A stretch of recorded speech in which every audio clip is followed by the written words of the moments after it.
কিরে, তোর শারেককে কেমন লাগলো? দেখতে শুনতে ভালোই তো।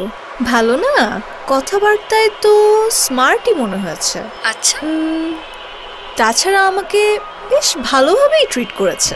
ও বুঝছিস, ছেলেটার সবই ঠিক আছে, কিন্তু গন্ধ দম বন্ধ হয়ে আসছে। সরেন না। কি গন্ধ? এই তোকে কিন্তু। হ্যাঁ আপনাকে, তাড়াতাড়ি সরেন তো। তোকে না। সব কথা সব সময়ের জন্য না, কিছু কথা জমা থাক রাতের জন্য। বাংলালিংক দিচ্ছে রাতের কথা অফার। যে কোনো বাংলালিংক নাম্বারে মাত্র 4.17 প্রতি 10 সেকেন্ড, মাত্র 23 টাকা রিচার্জে দিন বদলের চেষ্টায় বাংলালিংক। কিরে, শারেককে কেমন লাগলো? মোটামুটি চলে, পুরোপুরি চলে নাকি দৌড়ায়?